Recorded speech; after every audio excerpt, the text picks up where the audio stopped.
Hi guys, how are you doing? So this is Christelle. Thank you very much for joining me for a new podcast episode. So today is Monday, May the 18th, and it's episode 9 of my Inspirations podcast. So if you're watching for the first time, thank you very much for joining. On the menu today, we're going to talk about the first week post lockdown, whips, FOs, whips, FOs, another whip, and then some news about the shop, some new things in the shop, with a special update this week for minis. So I will show you all that. A bit of cross stitching too. So if you're watching for the first time, thank you very much for checking me out. I hope you will enjoy this episode. And if you're a returning viewer, thank you so much for spending a few minutes with me again. It's a real pleasure to be sharing with you my yarny adventures. Okay, so my name is Christelle. I'm recording the podcast in my tiny back garden. So the weather is wonderful today. It's pretty hot, so I will be shedding some woolly things at some point, even if I, don't have sleeves. So that's pretty, that's cool. That's pretty cool. So the lockdown. Oh, sorry, my earring got caught. Okay, so the lockdown is over in France. That's cool. That's so cool. So we have pretty much less restrictions. We can go outside, we can do shopping, but we are not doing that at all because the virus is still out there, so we're still being very cautious. And actually we are not doing, basically it's really not that different from being in the lockdown. In the area I live in, we're in a red area. That means the virus is very active. There are still some people getting sick. I think we had the highest, or the second highest, or the highest contagion rate of the whole country. So it's really not life back to normal. All the public parks are still closed. No restaurants, no public meeting above 10 people. It's really, we are more free to go outside. We don't have to show a paper telling at what time we went out of the house or things like that. But otherwise, people are really being still very cautious, and that's cool. So as I told you last week, the kids are not back to school. So today I'm done with homeschooling. It's early afternoon now. So everything went fine. Constant, always him, had a rough time. I think he had too much fun this weekend, and he had quite a rough time getting back to work. But we were too this morning because my husband is taking a week off. In May in France, we have a lot of bank holiday. So we had May the 1st, May the 8th, both bank holidays. And we have another one on Thursday, so that's the 3rd in the month. And on Friday, we are not working because we are doing le pont. That means we are bridging between the bank holiday on Thursday and Saturday, which is not for a lot of jobs, like office jobs. People don't work on Saturdays, so we are bridging and we're not working. Okay, so it's a really short week. Homeschool is only today and tomorrow. I think I will have the kids do a bit of homework on Thursday, Friday as well. And one thing we did last week with the end of the lockdown is that we took the whole family for a little early morning promenade every day. So that was very cool because we live really close to the forest. It's like a 2-minute walk to get there. So we had a nice time going outside early in the morning. There were no one, no kids. But that's what we were aiming for. No kids, no other kids. Some joggers, some people walking their dogs, but we were able to maintain, social distancing. And we went like just before the start of the day, basically. Like at 8:30 we were out of the door for half an hour, either walking or bike riding, and it was very cool and the kids loved that. So I think we will try and keep up with that good habit. So some days it was a bit rushed because my husband had meetings but all in all, it was a really great experience, and it felt so good to be able to stretch your legs and have a bit of physical activity outside the house and outside our garden, and it was great. So this morning we didn't, because we had some things to do very early in the morning. Like my husband is still doing grocery shopping once a week when the shop opens at 8:30. So we didn't go this morning, but definitely tomorrow we will go again, and I think we will do that for the rest of the week. And another major event. Yesterday, Sunday, we went to see my parents in Normandy. It's a 1-hour drive, and I felt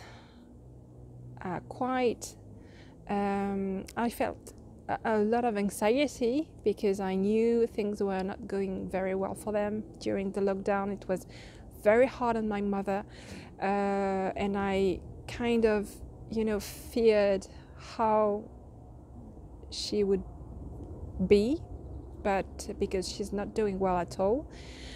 But everything went well. Being out of the lockdown is doing her a lot of good. So I think she's just a tiny bit better, and that's very good. My father was very happy to see us, but what was very difficult, and I want to share that with you because maybe you're in that kind of situation, when we are all together, the whole family, with my sisters and their husbands and their kids, we would have been 15. The French government authorizes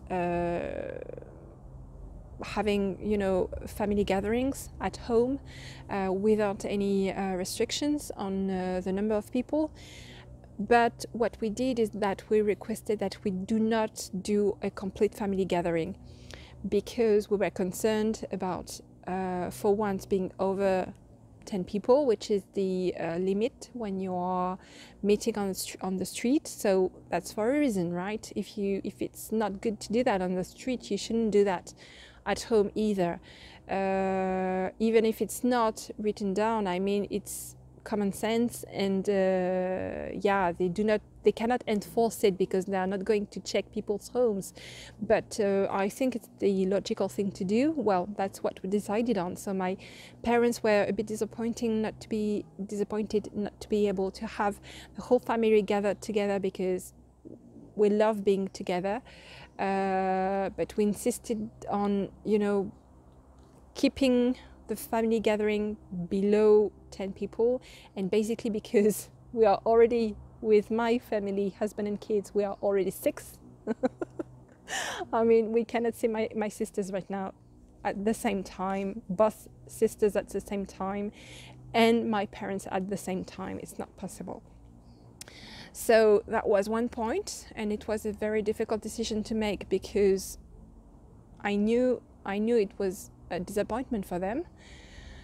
And the other thing is, as I've just told you, we are in a red area, and my parents, for the time being, are in a green area. So I was not feeling very, at ease going to them, even if we are strictly observing the safety measures. And you never know.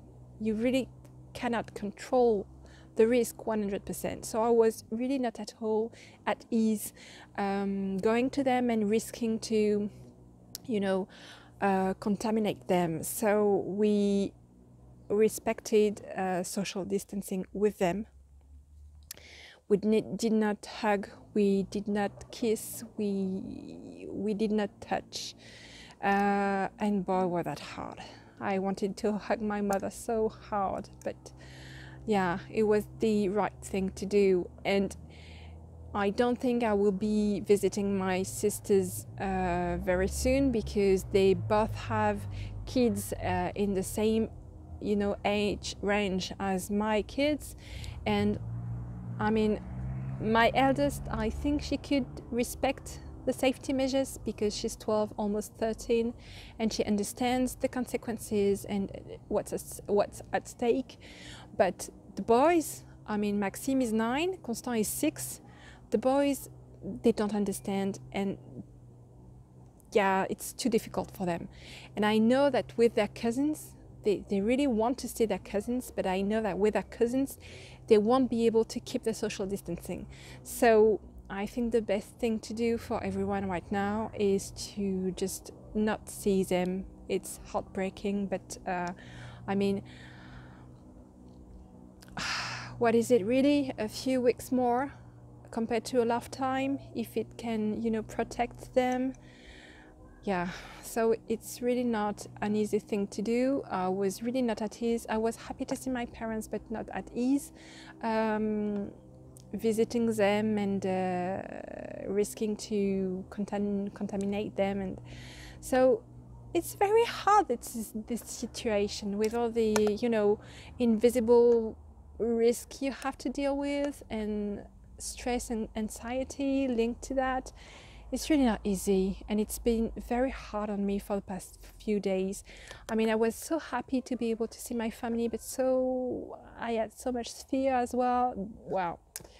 Yeah, so sorry about the rant, but you see, I'm really, what I really want with this podcast is not only talk about life as if everything is always easy and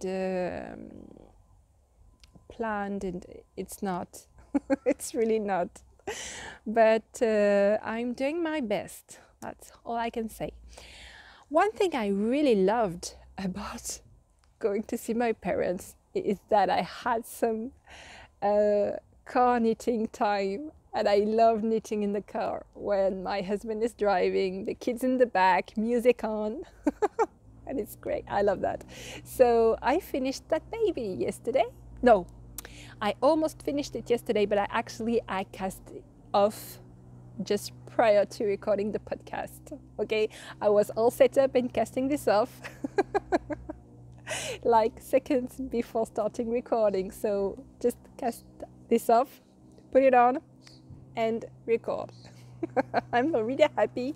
That's my effort. I wanted to share it with you. But well, I guess we're in the projects right now, so let's keep on with the projects. So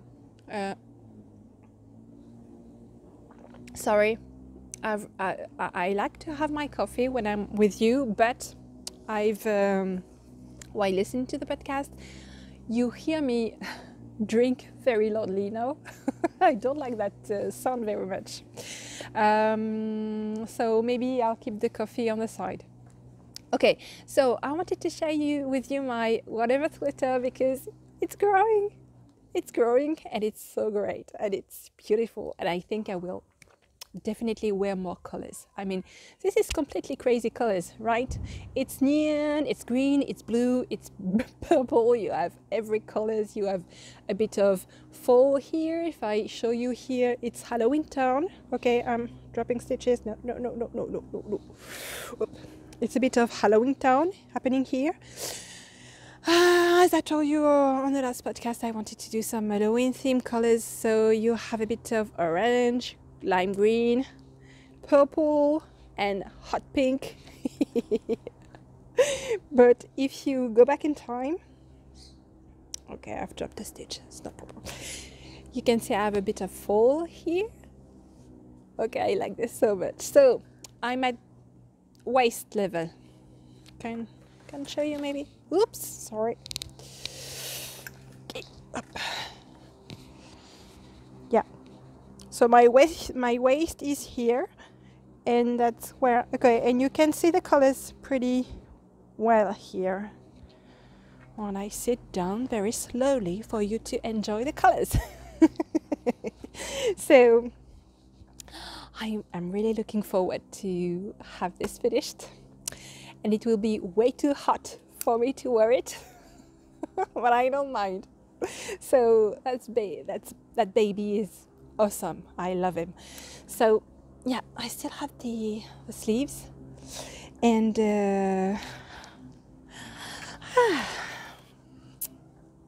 I get to wear it a bit for the podcast. That's cool. So that's project number 1. I'm just, no plan. I'm just knitting on it just as a mindless thing to work on. And I really love that project. So again, thank you so much, Julie, for that pattern. I'm loving it. Then I've made a tiny bit of progress on my Jimmy. I joined the second color for the lace border, so yeah, it's very close in shade, so that's perfect because I did not want something too contrasting, so that's cool. I'm almost halfway through the lace border, so yes, I'm really looking forward to finishing that project. So now that I'm finished with Brioche Queen calls, I think that will be the next priority. I will try to whip it up in the next few days, and then I will be free to start something else. Can't wait. Okay, the cal is finished. Yeah, it ended yesterday. So it was great. We had a lovely time, talking every week on Zoom with some of the participants. Zoom did things really, I don't understand how this works really, because what I did is that I planned ahead all the meetings for the whole cal, and sometimes I specifically did not put a password, but for the last 2 sessions there was a password put by Zoom. I don't know why. So that really complicated things because sometimes I've had messages afterwards from people wanted to connect and not being able to because they couldn't access. Also, it was it was my first time hosting the Zoom sessions both in English and French, and that's exhausting, completely exhausting. So I was very happy to have Suzanne join on the first Zoom session. So hi Suzanne, if you're watching me. From now on, I think I'll keep the idea of maybe have Zoom sessions during calls to have fun and get to know each other, but I think I will do one in French and one in English, because it's, I don't know if it's really something that's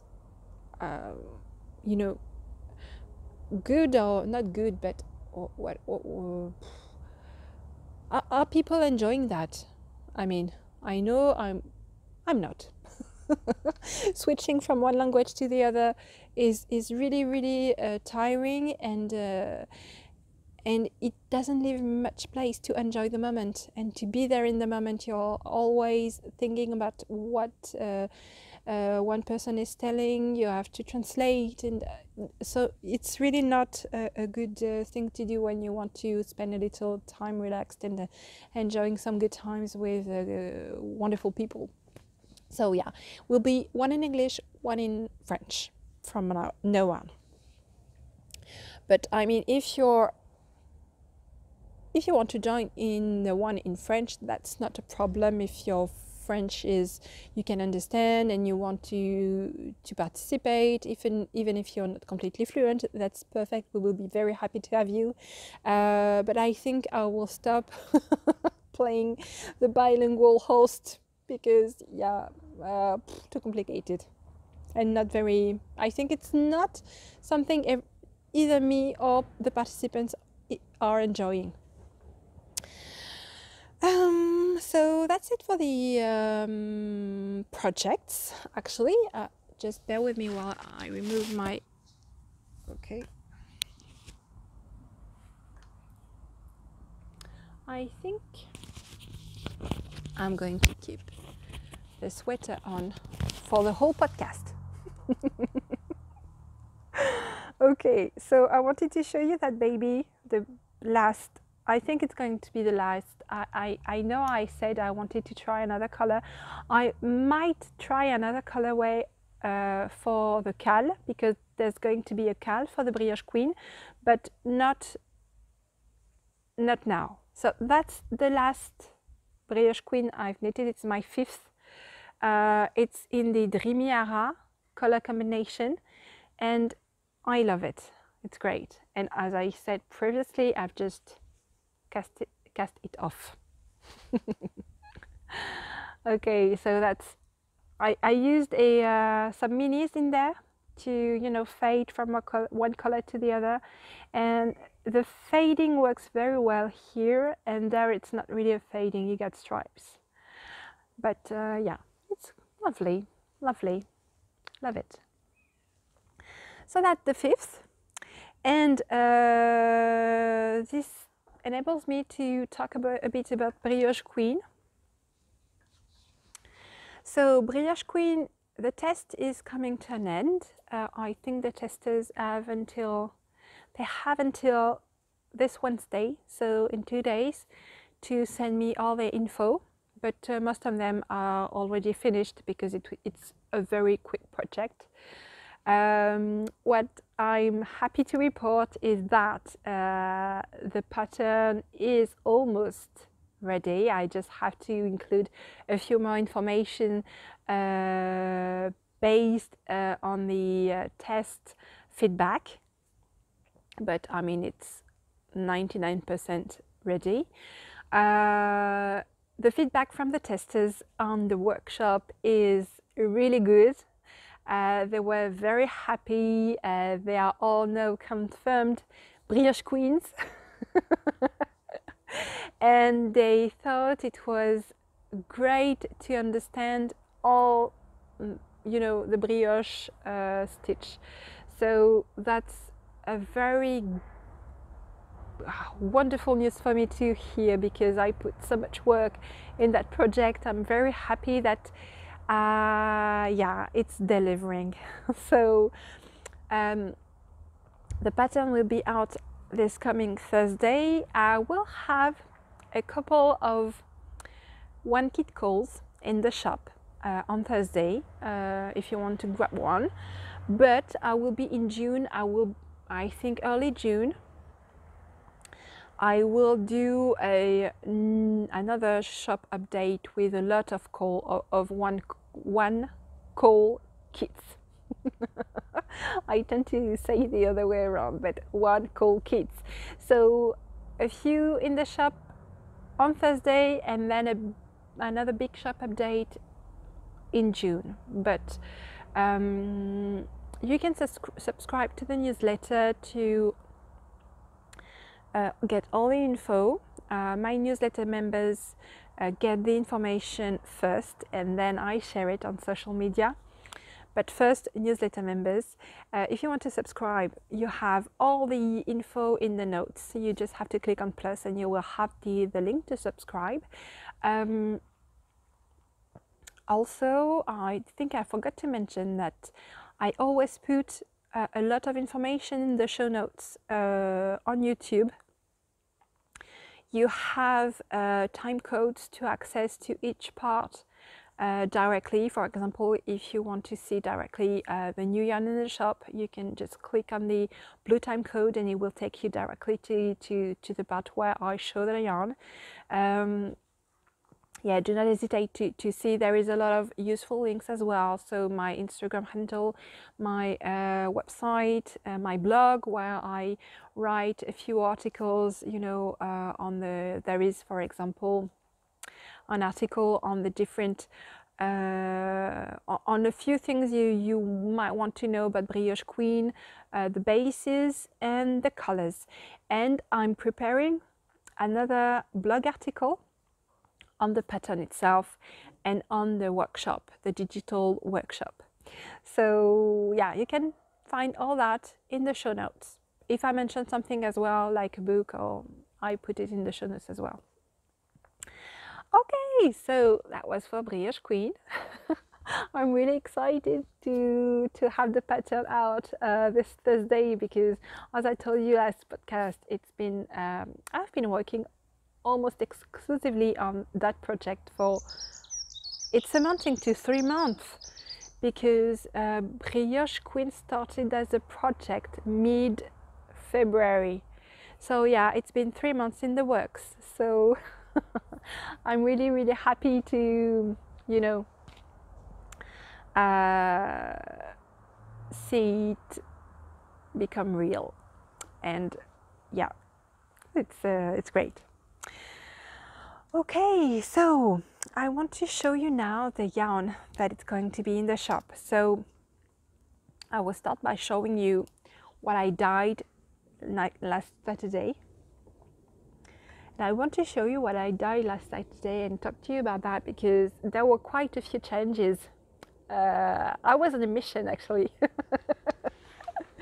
I was really on a mission, and I loved it, because my last dyeing session were almost exclusively dedicated to Brioche Queen kits. So I dyed like crazy to prepare all that, and then to, you know, wind the yarn in balls. And so yeah, I really worked very hard to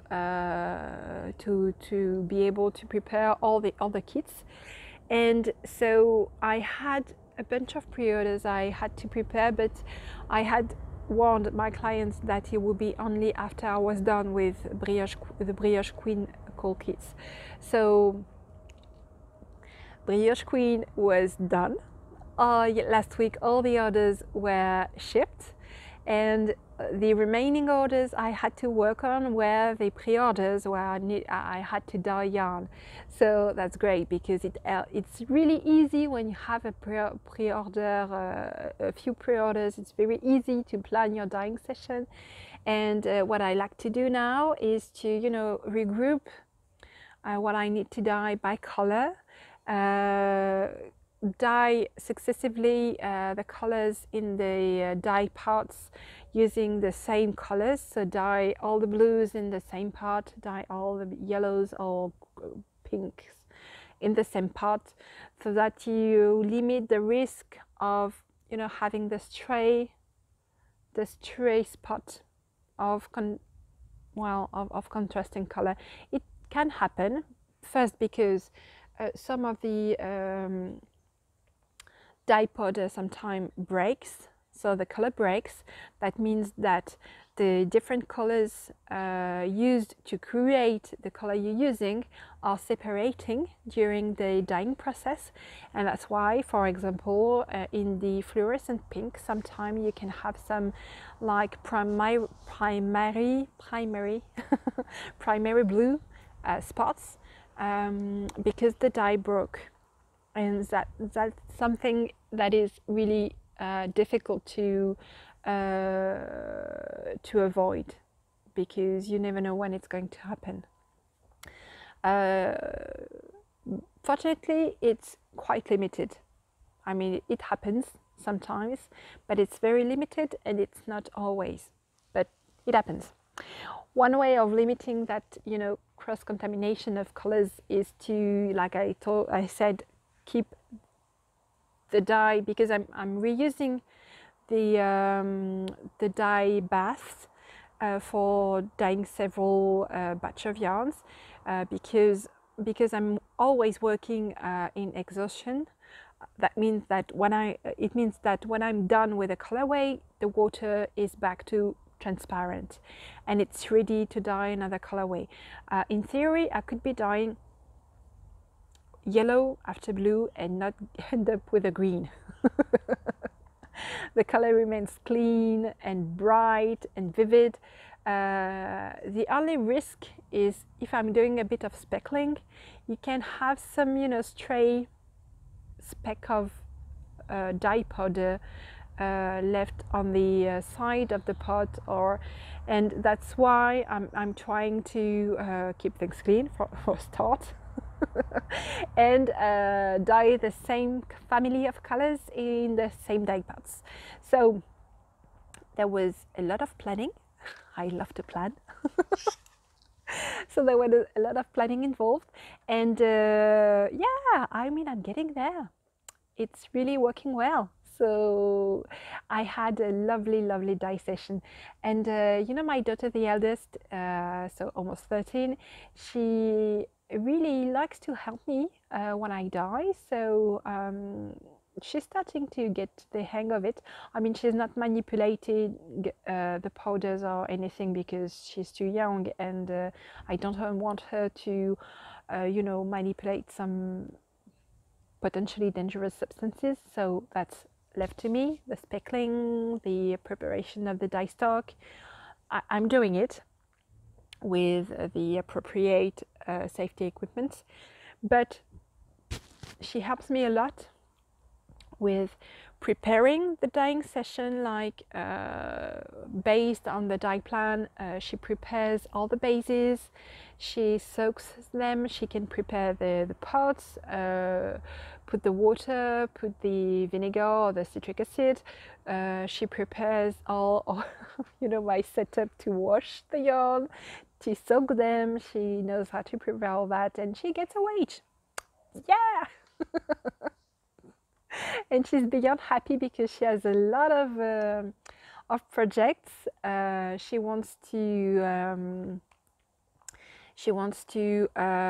graduate with the BAFA. It's basically like certification that you are able. You can do that when you're very young, like 16 or 17. And it's a certification that you are able to work with young children, not to babysit, but to, after school or during holidays, you can go with them and entertain them and make them do some crafty things. And so that's the BAFA. It costs money, and but she's really she's understood that you have to spend money to earn money. So she wants to, save money to pay for her BAFA, and then be able to work with children, because she loves to be with children, around children. She loves to help her little brothers do their homework and imagine activities for them to be entertained, and she's great. She's a great kid, and yeah, so she works with me, so she has a little money, and also she's very bored. She cannot see her friends, and she's actually she likes to be dyeing with me, so that's cool. So we put a lot of funky music. We had a plan, and we had a lovely time, mother-daughter time, last Saturday for the dyeing session. And what we did as well, oh yeah, and she told me, she was very honest. I think we were 3/4 done with the dyeing session, and she sat down and she said, "Wow, I'm tired, I'm exhausted. I know that when you're done, you're done dyeing. When you come back with us, you always say that you're tired and exhausted, but I thought it was too much. I thought you were like being a sissy, and it was not for real. You were just acting tired." And she told me, "Yes, it's tiring. I understand now. I understand how you feel. I can't understand why, because we are still, in the house doing like dyeing, but it's really tiring, and I myself do not understand why it's so tiring, but it is. And she told me, no, I believe you. You are not faking. You're not a faker. You are really tired. And I was like, yes. I'm your mother. I'm not faking, okay? You should have known that. So, but at least she knows.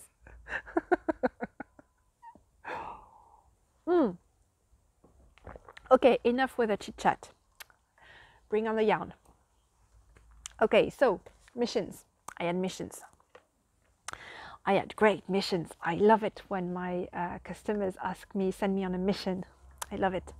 So one of the missions, I started dyeing in 2017, and it was in my kitchen, and I was completely experimenting with a lot of things. And I came up one day with a colorway called Enchantress. And it was a purple, but a lovely purple, and I dyed only 2 skeins. And the customer who bought one of the skeins got in touch twice. Once during my dye break to tell me how much she loved that colorway and she wanted it back. And I told her, I'm very sorry, I would love to dye it for you, but I'm not dyeing at the time. And she got back in touch a few weeks ago to ask me again to dye it for her. So that time around, I told her I would try to recreate it, but because it was 3 years ago and I didn't take any notes, and I remembered the dye I used, and I remember most of the steps. And it was this very weird colorway because I experimented with spraying the skein. And I remember at the time I was not happy with the results. Can you believe that? I was like, meh, again, me always. So, and it's true that I kept a mini, and actually, I have it here. I kept a mini.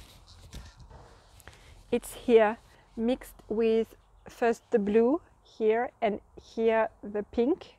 So that's Enchantress, and it was really speckled, but like speckled all over.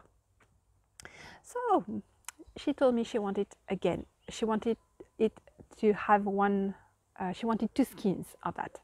So I did my best.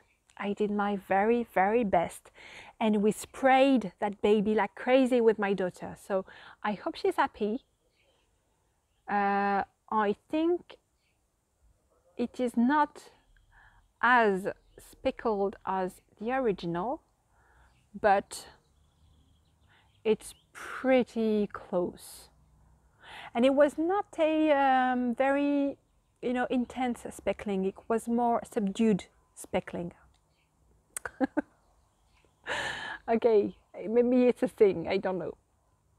Yes, but here it is.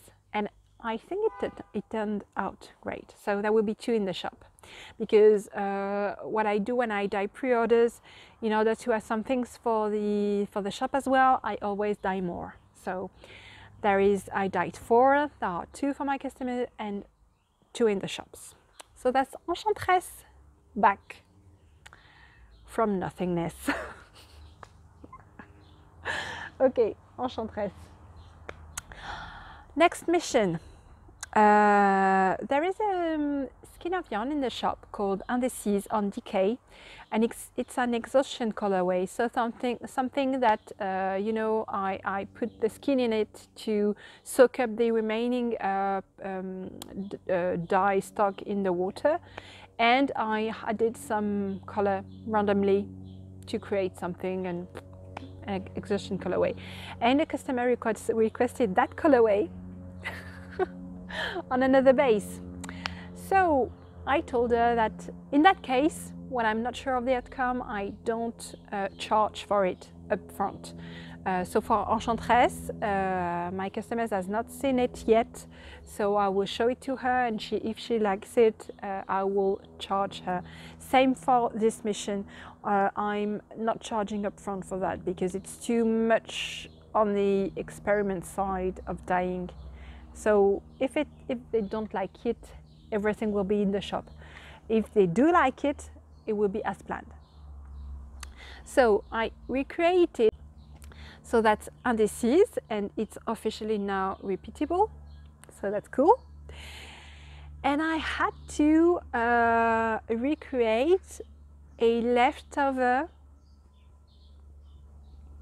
dye bath, like I had just dyed a colorway and I was left with, you know, dye stock.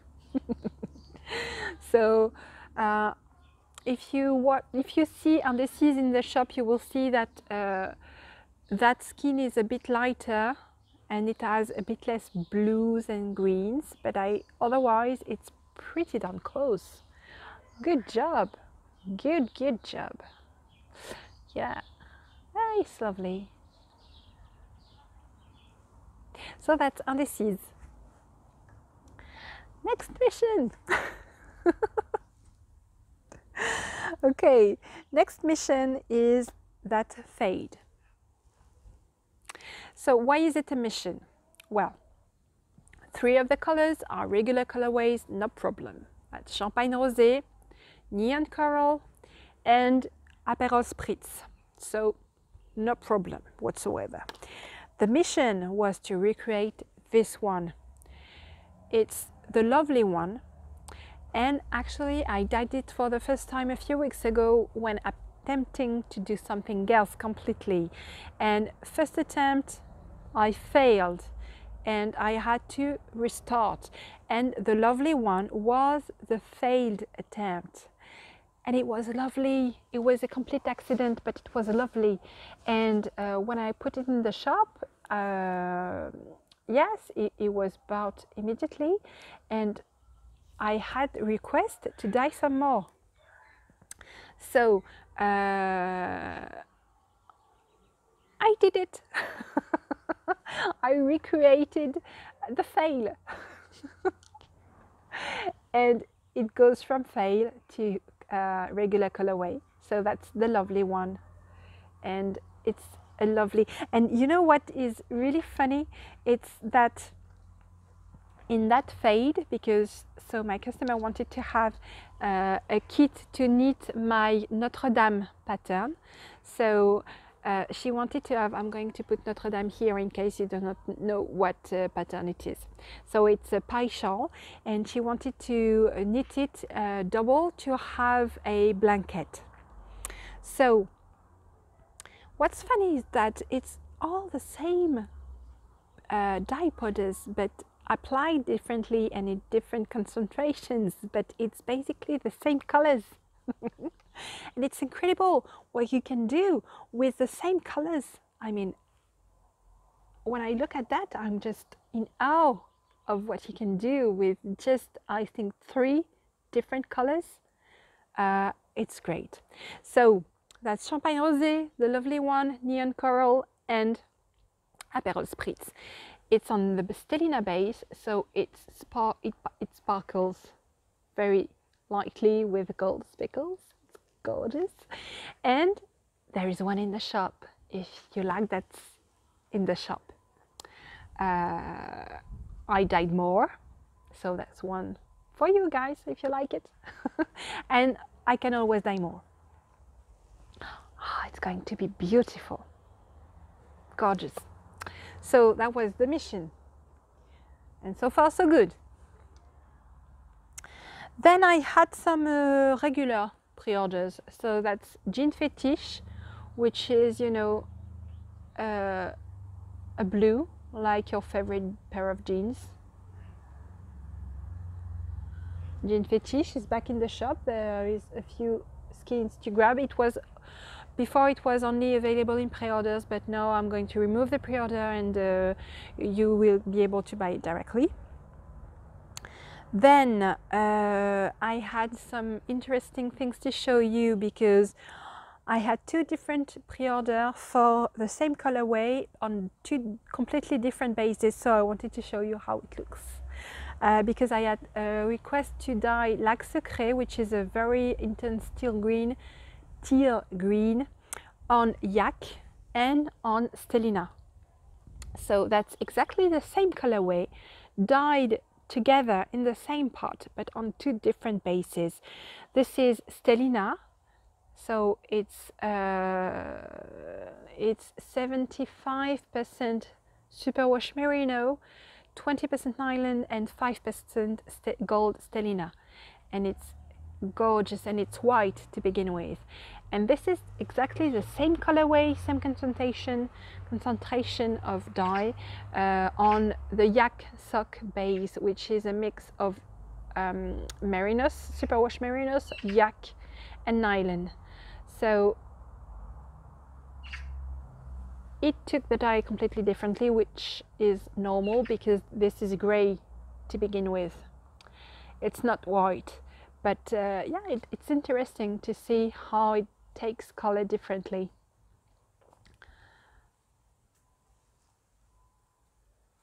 Lac Secret.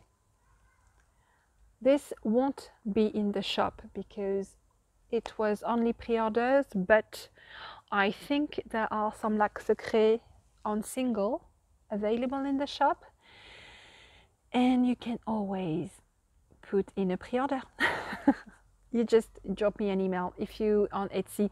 If you'd like me to dye something special for you, just drop me an email on Etsy and I will be happy to dye whatever you want. I wanted to also show you another colorway, again a pre-order. So the pre-order was to dye my Naiad colorway, which is also using teal green but not in the same way, so that's a more variegated colorway. So on yak sock, so the pre-order was for Naiad on yak sock to go with Lac Secret. Oh, it's to be knitted together, I think, for a project. So that colorway is basically half and half teal green and half very light yellow with a lot of speckles and some neon. Don't know if it's doing the focus. Okay, so you can see how it's more subdued on the yak base. You almost cannot see that there is a yellow undertone to this section, and the speckles are really discreet.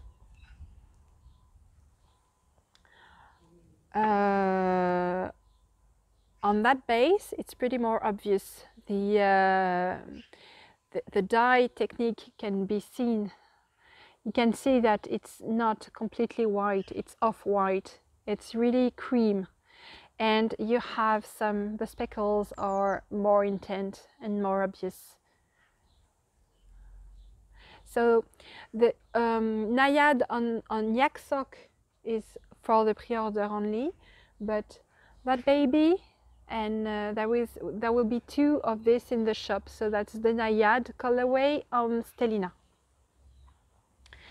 Okay, and the last mission of the day was to create a colorway from scratch. My client had a very precise idea of what she wanted.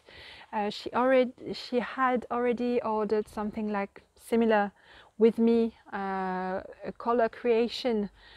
She asked me to dye a kit for her for the XL sweater. She was very happy with it. And so she sent me another mission. So she wanted some very dusty pink to knit a bow blush. So she chose my very beautiful Merinos silk and yak base.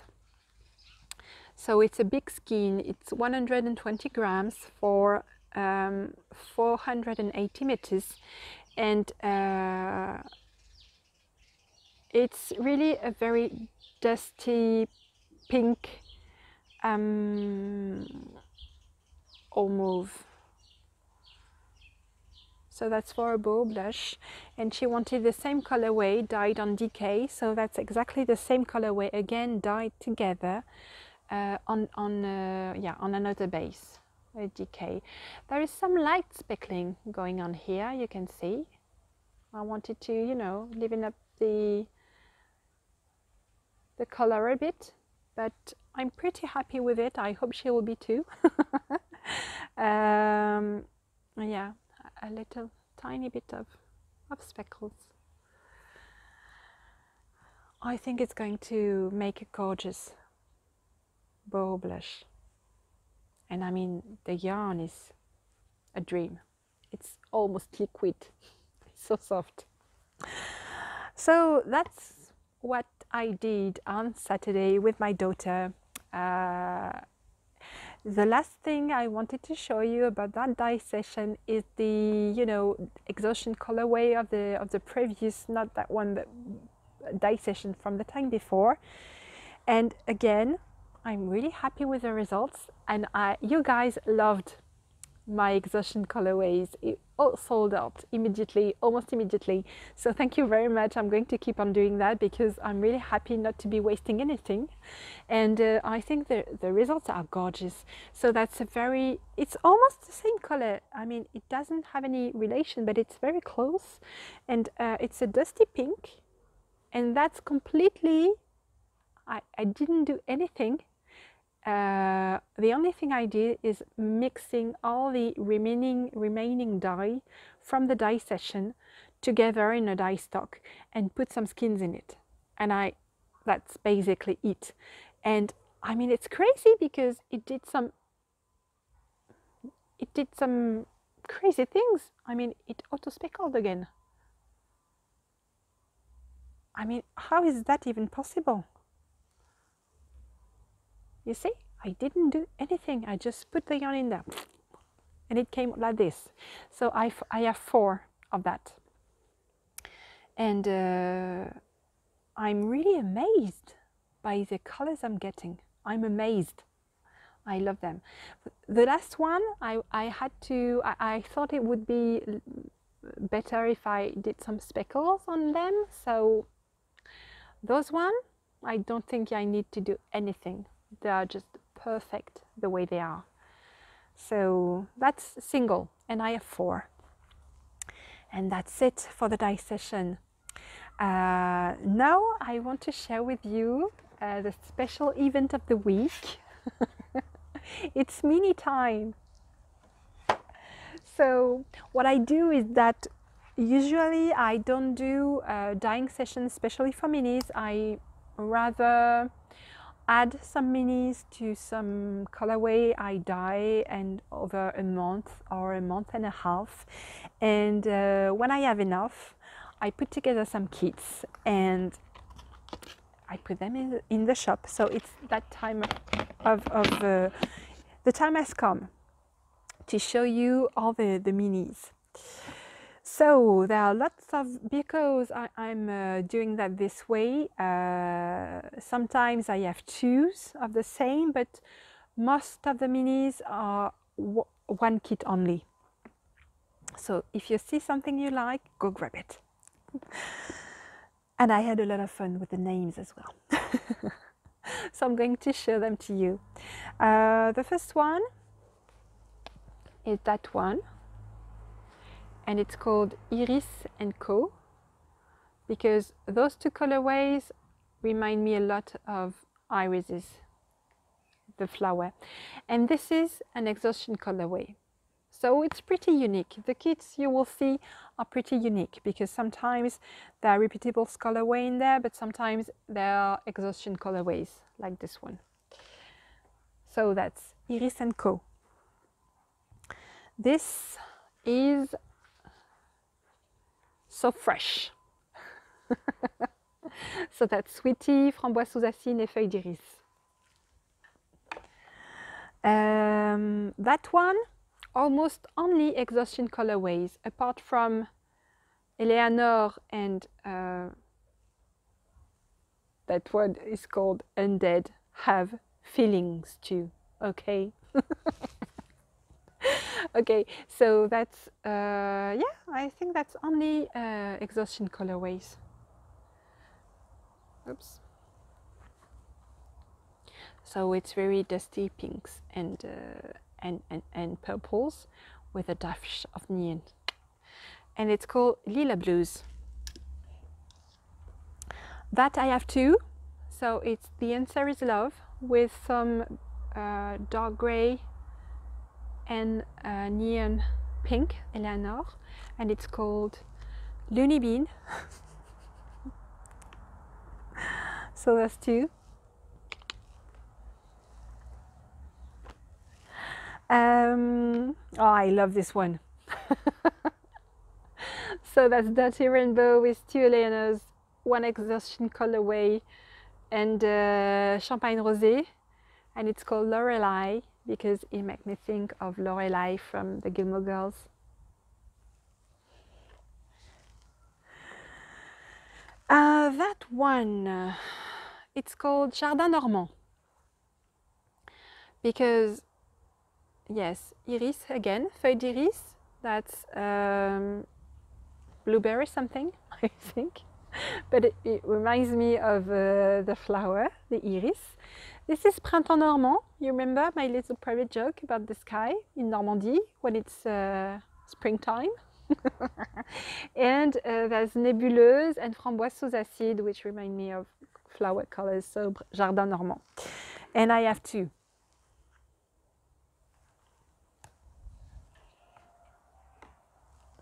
Then I have that one, which is gorgeous. It's called Suki, again from the Gilmore Girls. I love Suki. With an exhaustion colorway, it's completely unique, like Suki. And Framboise sous acide, Sangria, Feuille d'iris, and Sweetie. And they work lovely together.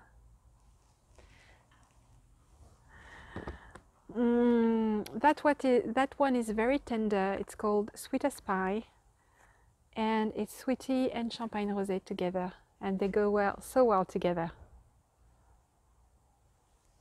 And the last is Dreamer, because I mean it reminded me a lot of Dreamy Ara. You have Minerai, Mine Paluzza, Framboise sous acide, and then you have a dark grey, Noir comme mon âme, et a light grey, Silver Lining. And I have two. So all those kits will be in the shop under the kits section. They will not be in the shop, they are in the shop now. Okay? Okay. I think that's it for the knitting and dyeing. I wanted to show you my progress on the cross stitch section because I did do a bit of cross stitching on the same project, so always it's still the Frosted Pumpkin Stitchery, the Animal Almanac, and I have a little penguin. Hee. I love that little guy. I love that. I don't know why I take such long breaks in cross stitching because I love it so much. And that time around, it's really cool because Ambre, my eldest, and Maxime, who is 9, so my second kid, took up cross stitching with me this time, and so I gave them some supplies. I have plenty of supplies actually, so I have a lot of threads. I had some linens. Aida, actually, I gave them Aida, it's easier to start. And yeah, Ambre started cross stitching on Trick or Treat Couple. She's she's a lot into Halloween, you know, like her mother. So she stitched Trick or Treat Couple. She finished really quickly, and then she's stitching the Headless Horseman, again from the both from the Frosted Pumpkin Stitchery. And Maxime is working on Your Dynamite, again frosted pumpkin stitchery. I'm going to put you the links to all the patterns in the show notes if you're interested in checking them out. I love the girls. I mean, Ashley and Amanda, I love them. I've been, buying from them since 2013, and I'm never disappointed. I love their crafty universe so much, and their color combination are awesome. And they have a fantastic customer service. So what they're doing, I don't know if it's still confirmed because of the the whole Rona thing, but what they did, they organized a cross-stitching cruise. Oh, so it's in California, but if I could do that, I mean, it's too far away, and I mean, I couldn't, but maybe if they are doing some things like that when the kids are grown up, I will take Ambre and Maxine, but maybe Constant and Amelia will be doing some cross stitching as well. And we had lovely times last week because we put some, I think we put Aurora Tea Garden on Amazon Prime. We brewed some tea and then we cross stitched together. It was great. I mean, I love that. It was great. Okay, so I can't wait to continue working on that. That's it for today. I thank you very much for watching another episode with me. I hope you're doing well, and I'll be happy to see you the next time. In the meantime, take care. Do what is good for you, what feels good, and what makes you happy. And I send you lots of kisses. Bye bye.